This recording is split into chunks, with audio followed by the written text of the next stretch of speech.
I don't know. This isn't a nail polish channel anymore because clearly I can't review things. Your side, 'cause I can do this all night. Hey everyone, it's Nicole from Nicole Loves Nails. Welcome to my channel. So today's video is for a couple of new releases from Zoya. I have their Beach Brights collection for summer 2023. And I also have their June color of the month. In general, summer releases are some of my favorite releases for the year. I was very much looking forward to Zoya's summer collection. I got a lot of thoughts on this one.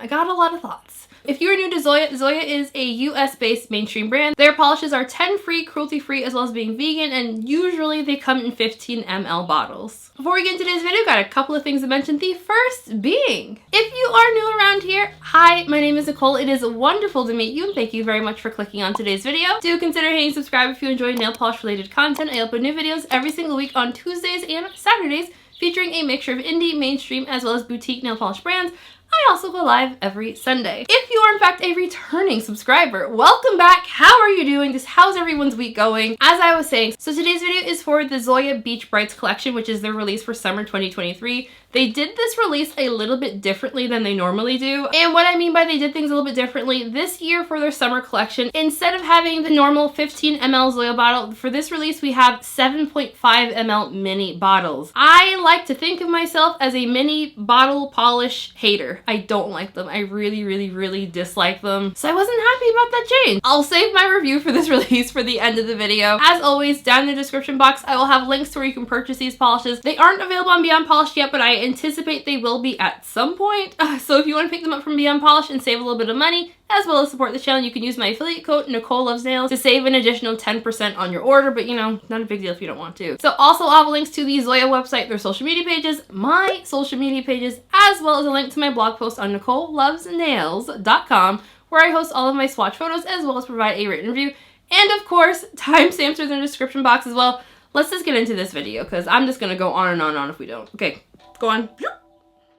First up, we have Alora, which Zoya describes as a juicy fire engine red filled with pink undertones. Alora had a fantastic formula. This one had one of the better formulations in the collection. It applies more like a jelly or like a crelly. It's very juicy, very vibrant. I feel like the pink undertones are picking up pretty nicely here for the live swatch. Once I get to my full hand swatches, you can see how this one photographed like as just like a vibrant red. The pink undertones, gone. I ended up having to color correct my swatch photos to try to get the color better. Proceed with caution with this one. I had a really hard time getting the red off of my nail, so this one is a potential stainer. I swatched this one in 3 coats plus glossy top coat. Have a tiny amount of visible nail line with this polish. Next up, we have Yohanna, which Zoya describes as a vibrant, ultra bright knockout pink. I freaking love this color so damn much. It is bright. This is like the Barbie pink that's very like in right now. This polish felt a bit on the thicker side, a lot thicker than I expected from like a Zoya creme polish. I also found it self-leveled a little slowly. It did self-level, so there is that. Because this one is a slow self-level, I would be very cautious about overworking this one because you will cause dark spots. This polish also dries down a little bit more sheer than it originally applies. For my full hand swatches, I swatched Yohanna in 2 coats. And I noticed as I was taking my swatch photos that I was starting to see more and more dark spots on my nails. So I do think this one could potentially be a 3-coater depending on how you feel about those dark spots. Now we have Loni, which Zoya describes as a bright salmon coral. I always go back and forth on how much I really like corally, salmony colors, but I was really liking this one. Formula on this one was really nice. It was a whole lot better than I think than Yohanna. While Yohanna wasn't bad, the formulation on this one is what I would generally expect from a Zoya cream. This one started out a little bit more sheer than Yohanna, but it self-leveled a whole lot better and just overall felt a lot nicer to me. However, just like Yohanna, this one also seems to dry down a little bit sheerer than it initially applies. Did opt to swatch it in 3 coats instead of the 2 coats like I did for Yohanna. And just a heads up, whole portion was not in any way color accurate. My swatch photos were the most color accurate that I could get this one. Next up, we have Avani, which Zoya describes as an extra bright lemon lime green. Avani is going to be another one of the colors in this release that I would definitely say proceed with caution. If you're watching this video on Saturday, June 17th, that means I swatched this approximately a week ago, and I still have yellow staining on my nails. Disappointed! So proceed with caution.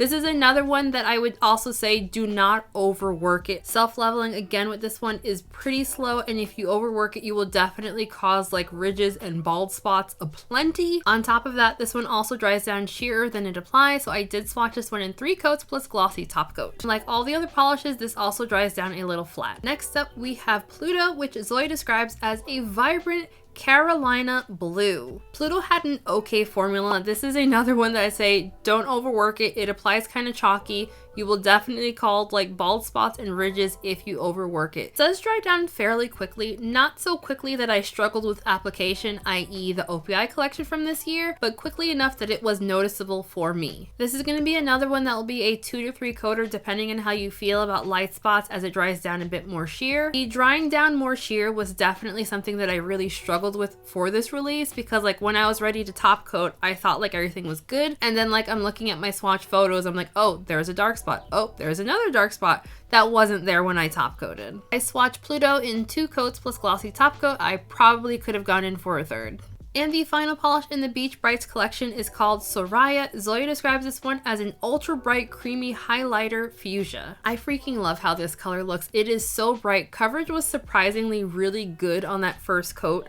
If this one didn't dry down more sheer than it applies, it would definitely be like a 1 to 2 coater. Instead, I'm gonna call it a 2 to 3 coater. I opted to go in for 3 coats from my full-hand swatches just because it dried down a lot more sheer. After I swatched the first 2 polishes in this release, I just started doing 3 coats for everything, because every time I try to do 2 coats, I just see a lot of dark spots, and I really get annoyed when I see dark spots in my photos, so I just started doing 3 coats for everything. This is another one that I found self-leveled kind of slowly, but not nearly as bad as some of the other polishes in the release. And just like all the polishes in this release, it does dry down fairly like flat, almost matte like, so you'll definitely want glossy top coat for a, you know, glossy finish. And here's a quick side-by-side of Pluto and Marisol. I know I'm not the only one that thought these were the exact same color. They aren't. They are not the same, but they are very, very similar. Zoya described Marisol as being a bold and audacious turquoise cream. So Marisol had a very similar formulation to most of the polishes in the summer collection. You know, a little bit on the thicker side, kind of slow at self-leveling, dries down sheerer than it initially applies, as well as drying down matte. None of those things being like terribly like bad. Like I think it's still a good polish, but you know, it's something to note. I don't think I could really call this shade like a turquoise. I more so thought it was like a bright, summery sky blue. I didn't even realize there was any green in here until I put it next to Pluto, and I was like, okay, I can kind of see it, but on the nail, like it looks like a bright blue to me. I swatched this one in 3 coats plus a glossy top coat. Alrighty, so final thoughts. I don't know if I like this one. Like, I like the colors. I think the color story is nice. It's bright, it's vibrant, it's very summery. I feel like this collection is kind of like meh, meh, meh. I don't know. It's not my favorite summer collection of the year. I'll say that. So I was initially pretty annoyed that this collection was released in like mini bottle form. Zoya's polishes are usually 15 ml. These are 7.5. Usually for minis, I feel like if they're half the size, they should be half the price. And I recognize that, you know, there's tons of factors that go into pricing that isn't just, you know, easy cut it in half. But in my mind, as a customer, like if you're gonna give me a mini bottle and it's half the size, I want it to be half the price. Otherwise, I'm kind of annoyed. I will give Zoya a little bit of leeway here because these polishes did all come with the Z wide brush, and I know they do charge extra for that brush in the normal size polishes. However, the June color of the month also came with the Z wide brush, and that wasn't priced any more expensive than the polishes normally are. So I don't know if I can like really throw them a bone on the minis not being half the price. I feel like $8 for 7.5 ml is pretty expensive. It's expensive, and I'm not really a fan of that. So editing, Nicole, we're several hours after I record all this. My lips are stained blue. Ignore it. I forgot to mention that according to the original email Zoya sent out for this release, these polishes are crafted differently than their normal polishes are. According to Zoya, these are, and I quote, formulated using their patent-pending handcrafted process, which ensures a smooth 2-coat application.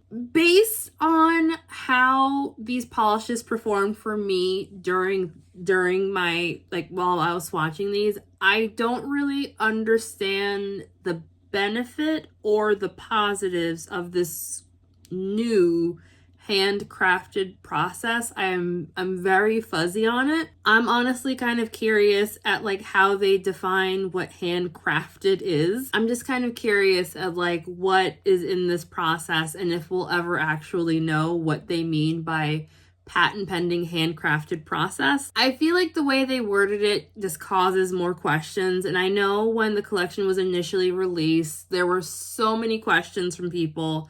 Why? Why?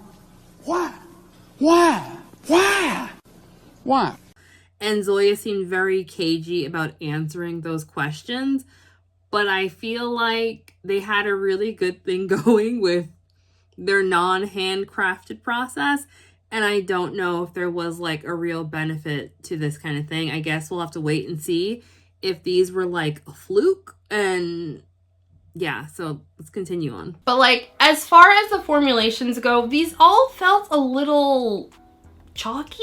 Usually I don't think of neons as having a chalky formula. These all do dry down matte, but they don't dry down so fast that like I had a hard time working with them, like, you know, like the OPI collection, for example. And you know, I hate giving like, I don't think this is a negative review. For context, I don't think this is negative. I think this is kind of like in the middle. Like, I think the colors look fantastic. They look amazing on the nail. The application process isn't bad at all. I'm undecided on the whole 3/4 situation. I'm undecided on the minis. Like, all of these things, I don't love it. I don't love it. But the colors are fantastic.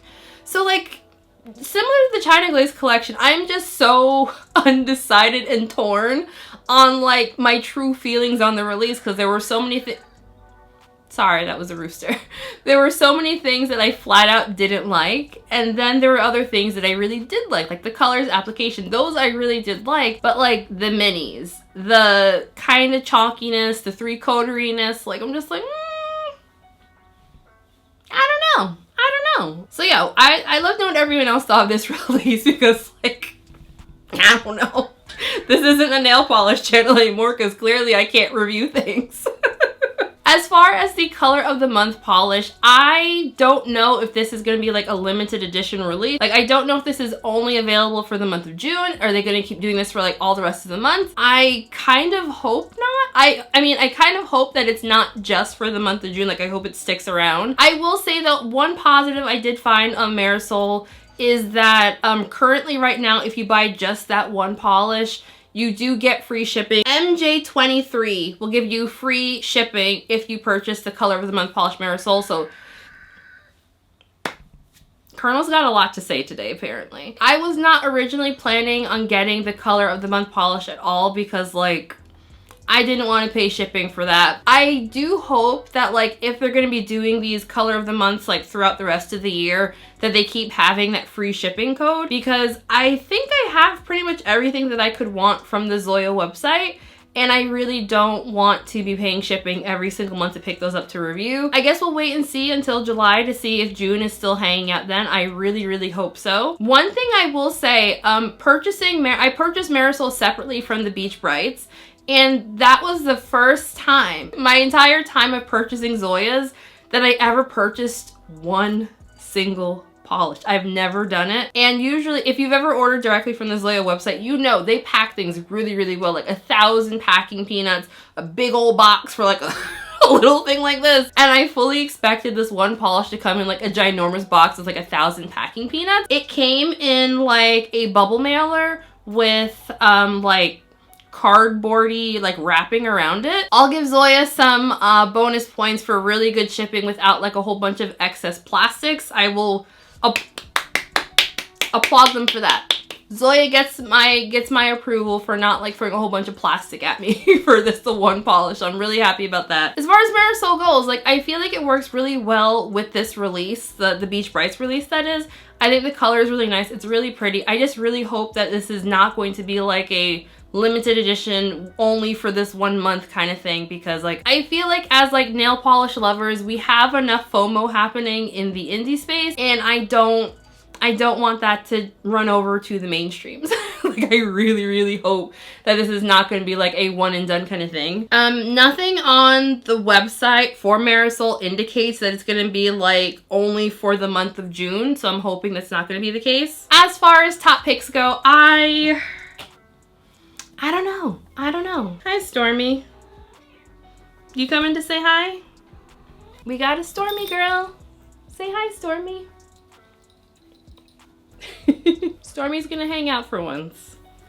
Ooh, I got a brush. You're covered in, well, I mean, yeah, you're covered in cat hair, but like, I mean, like, you're covering me in cat hair too. So yeah, I'd love to know what everyone else thought of this release. Like, are you planning on picking them up? Have you already picked them up? Like, what did you think of the formulas, application, etc., etc.? I've kind of been ranking all of the mainstream summer collections as I've been doing them for the year. I think China Glaze is still gonna have my favorite of the mainstream collections. I fully recognize that I am heavily biased when it comes to China Glaze. Essie second. I'll throw in Zoya for 3, Orly for 4, and then OPI is still definitely at the bottom. I'm really even loving OPI, but like that collection was just, it was not it. It was not it at all.